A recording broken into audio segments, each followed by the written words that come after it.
Hey, how's it going? I'm Charlie with Pinch Harmonics. Yo, this is Kendall with VirginiaGotNow. And we're here with Milo and the Doldrums. I don't care where you go tonight, 'cause even though it don't seem right, I'll take my turn. I'll wait until the stars are white outside.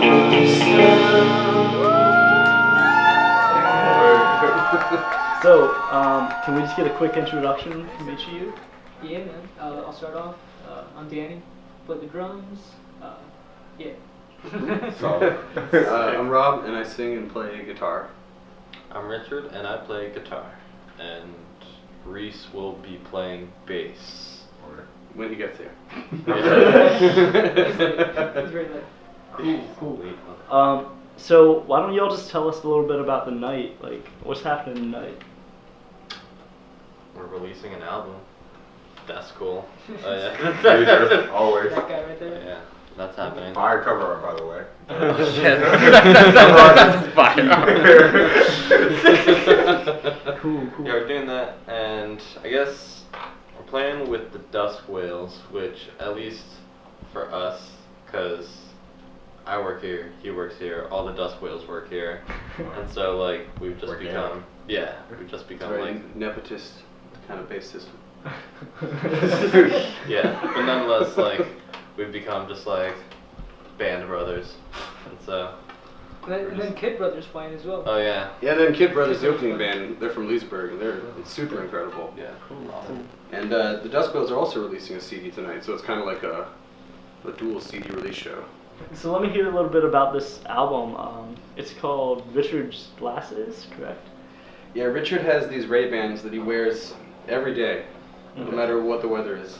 And so our friend John Flanders, who will be here tonight, and you can find him at Mammoth _ Wall on Facebook and stuff. He has great art and stuff like that. He drew this bird, and then Is that supposed to be Richard?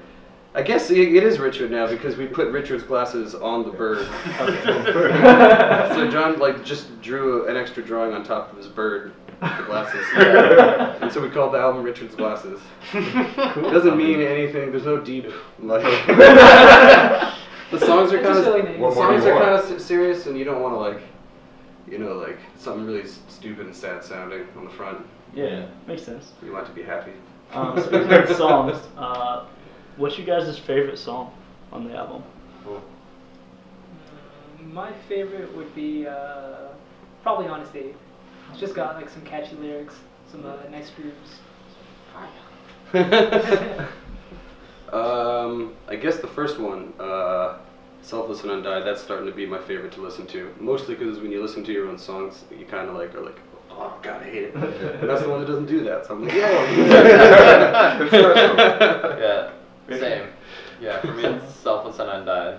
Yeah, it's got my favorite guitar solo that he plays as well on the whole album. So, tell me about the recording of this album. How much work did you guys put into recording it and everything? It took a while. I think we did the first track back in June, and then money got tight for a little bit, so we didn't really finish it until the fall. And it was because we did an album funding show. That's what people basically paid us to go back to the studio. But it took a while. It was a lot. It was maybe like 7 days in the studio altogether. Yeah, and there's a couple late nights. There's one night, I think it's the last song, What Is Never True. And so it's like, for the most part, like, because we recorded majority of the album live, except Birds and Bees, and that was the first one we recorded. And so majority of it was just like us four in a room, and it was all mic'd up, and like that's what you hear. And So no mistakes, right? see, that's the thing, no mistakes. And because Yeah, we did it to tape, so we kind of had to just keep. Jesus. Some songs took like the Honest Tape took like 50 takes or something. Oh my god. well, that, it was just really like, hard. but like Selfless and Undied, that took like 3 takes. Yeah, that one was easy. Yeah, that was so 3 takes. yeah. And like Waiting in the Weeds, like that didn't take that long. And there was a period where we were playing shows like every weekend. And so it's like we were like pretty comfortable as a band, and so one was just like, oh, like this is like one of the last songs we have to record, like we'll just like book like this 3-hour slot at night, and like we could just like knock it Big out. mistake. Yeah, so like we started at 9 p.m. Oh. And so it's like, yeah, and so we get there and we're just like, we just have to knock out this one tune, like it won't be that big of a deal. And it was just like one of those nights to where if like you can just imagine like waking up during the day and just being like, why isn't anything working out right now? Yeah. Like, yeah, just like shit keeps on happening. Like that's what kept on happening with that song. It was just like, and so it ended up being like this 6-hour process of like us finishing up at like 3 or 4 in the morning. And then we retracted anyway. So what happened?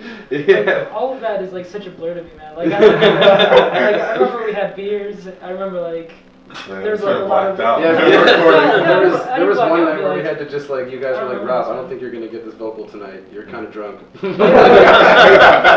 Yeah, I was asleep. I mean, you're all talking about a lot of you used to record. I mean, we used to go on shows with each other every week. And you're talking about the energy and it just didn't feel right. How did the bond exactly form? How did you all get together? I mean, to get to the point where you're performing all the time together and everything like that. I guess it's because I guess we needed to play a lot just because we were going to the studio all the time. And if you don't you don't make much at most gigs, like maybe like $80 to $100, but that's at least something towards the studio time. Otherwise, you have to pay for it out of pocket, which is terrible. Yeah. And so I feel like that was kind of a big motivator. Was, we didn't want to take too long to finish the CD, so we knew we had to go to the studio at least 2-3 days a month to make that happen. Yeah. And plus, like, we were all just eager to play. Yeah. Like, playing shows is fun. So we're like, why not? Yeah. only the invisible hand of the free market motivates you to. I'm just kidding.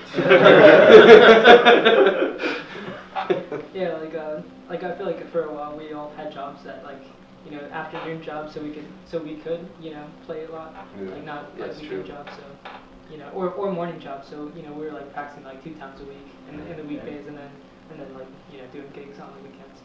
That's a Like, lot. Yeah. Yeah, I mean, Yeah. so we were focused for a while, and like kind of in a rut right now, but we're getting out of it. Do you guys ever get like sick of each other? Yeah. Yeah, we went on a tour and it was awesome. We all got a little smelly. Yeah. So like, how did you guys find your sound? Because you guys have a very unique sounding band, in my opinion. No, thanks, man. I've always thought of it as like not to like put it on that level, but it's like peanut butter and jelly. And it's like how like some shit is just not That is supposed to a high tie level. together. But at the same time, it's like sometimes it just works. And so it was just like, We're like sardines and toothpaste. yeah. It's good. Right. So just like, Wonderful combination. yeah, nobody listen to us. I think it's just everyone in the band does different stuff too. Like Danny's like you were primarily like jazz drummer Yeah. before you And joined math the band, rock. and like Yeah, math yeah, rock. I like So that super prog stuff. complicated. Like Right. I was like writing songs that were like kind of based on the Beatles and like Nirvana and Radiohead. Those are like my 3 big like those chord progressions. And then Richard, if left to his own devices, would be the next John Mayer. So it's like, so it's like I feel like that makes a cool mixture because he'll do things that like would be like a bluesy, crazy, like a nice bluesy, poppy kind of guitar lead. But then I have like a weird fucked up chord in the chord progression, so he has to throw in like a fucked up note or two. And I like that. It's like a nice combo. It's like blues on an acid trip or something. It's Yeah. cool. Yeah, and it's like we're all pretty like musically studied. Yeah, and so it's like nice because I think we're all like we've all learned about music in our different ways. And so it's like there's just like constantly shit that like I wouldn't have been aware of if it wasn't for like Rob or Danny pointing it out, or like vice versa. Yeah. And so it's like constantly having to think about things and being like, okay, like this is happening and like what I'm doing sucks over it. And so maybe I should think a little bit more. Yeah. At the end of the day, it's all just like kind of having fun. Like I didn't even know what half of your guys' parts were in their true detail until we recorded the album because I just trusted that it. It's like it sounds good while we're practicing. It must be fine. Yeah. Like, it doesn't sound shitty. People like it. What? It should be Sound fun. like sardines and toothpaste. So Exactly. No, it's just fun. when you're like playing together and everyone's kind of hitting on the same beat, and you just like smile and drink your beer. It's a good time. Yeah. So we got y'all on the lineup for Good Vibes. Woo! I don't know if you guys have looked at the lineup or anything, but we're kind of infusing a lot of different genres. We're bringing some hip hop in, we're bringing R&B, EDM. So like, how do you guys feel with that mix? Like, That's awesome. Yeah, Yeah. it's sweet. Like sometimes we throw in like hip hop beats or like funky stuff. Like so Rob, you know, he puts in the catchy stuff. You know, he's like strumming, man. He's like singing his like southern twang, man. And then Richard comes in, man, trying to like throw in some soul and funk, and I'm like, hell yeah, I'll go with that. So like, you know, it's starting to get like a good mix, and so I feel like we could kind of sneak our way into several Yeah. Yeah, and I think it's Scenes. like, at least for me, like the type of music I listen to is very different than the type of music that I play. Yeah. And so it's like, if I show someone like, hey, this is the band I'm in, they're like, oh, okay. And then if I tell them just like, yeah, like, I've just been really listening to like Dr. Dre and D'Angelo and Sam Cooke lately, then they're just like, I don't see it. no, you haven't. Yeah. It's like, good try, but. There's a lot of creative things kind of happening. How do you feel about maybe the scene and you guys lane of music, like around here locally, or maybe just some brands you know? There's a lot of innovation and stuff happening. Maybe we could talk about that. Yeah, I mean, like I used to work at a place called Epicure Cafe, and that's kind of like a local community like music and arts space. You know, it's like a restaurant, but it also has like open mics and like music throughout the week, trivia. So that's where I met Rob, and like and we started jamming together. And so there's that. There's like Epicure, like, and we play open mics and whatnot. We play shows there. And there's Jam and Java too. So there's like kind of like they're not rival scenes or anything, but just like, you know, two scenes that are going on in Fairfax or like Northern Virginia. And yeah, so we just kind of try to play with everybody, you know, in both scenes, or try to intermingle, you know, so get some shows together. It does seem to be getting like better and better, the scene around here. Like you're saying, it's tightly knit, and like there's a bunch of small places like Epicure in Fairfax, and then out in Leesburg as well. There's like a scene growing, and I don't know. I think there's a lot of good bands in this area, like Dr. Robinson's Fiasco, Kid Claus, you know, tonight Kid Brother and the Dusk Whales, Collider. There's all these awesome bands that are Denmate, Go Cozy. There's a band called Aztec Sons. Aztec Sons. DC based. Trash Mammals. Trash Mammals. You throw all the names out.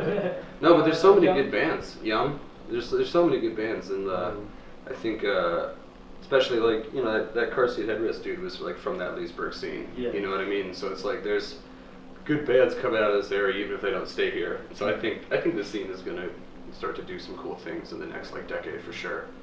That'd be cool to see it become almost like the way Athens did in the 90s or something like that. Yeah, and it's also like everyone here is super tight knit. Like there is like not a band that exists in this area that doesn't know every other band in this area. That's dope. That's Like, good, though. yeah, and that's the thing. It's very like, incestuous. They've all probably played with each other in like the past too. I love your choice of words. I didn't think I'd hear that today when I woke up this morning. Never know what Rob's gonna say. That just shows where your mind's at, man. Like. So what's coming up next for Milo and the Doldrums? After tonight, you know, we got a bunch of shows coming up. Obviously, Good Vibes in May. We're doing that, and we're playing another show in the middle of April at Epicure Cafe with a local band called Jux, and then this band from Atlanta that we're friends with called The Head. They're super good. They're almost like a new Smiths or something. Okay. And then in May, we're gonna start tracking a new EP. So it's gonna Awesome. be just try to keep the recording train rolling. I think I hear Reese. Is that Reese? The government. Sorry. You just walk in and bring the government. This is Reese, our bass player. Hi, I'm Reese. What's up, Reese? How you doing? Changing clothes. Hey, man. So Reese, we're just about done with the interview. Perfect. But I would love to hear just a little bit about you and your favorite part about being in this band. Awesome. Okay. Well, a little bit about me. I'm the oldest member of the band. and I like to think of myself as the mom of the band. Yeah. Because while the music is super duper important to me, my favorite part and the reason I'm in this band is to play with these guys. I mean, Rob writes delicious songs, so like if that wasn't a part of it, this wouldn't happen at all. But with that said, Danny is one of the strongest drummers in Northern Virginia. Richard is one of the fastest growing guitarists. He's like that guitar slinger assassin that you'd want to have on your team. It'll be good for the duel. Oh yeah. Oh yeah, it's gonna be bloody. But yeah, so like I'm so grateful that I get to play with these guys and like improve my own musical chops and you know, be part of something that's bigger than myself. Awesome. Perfect. Awesome.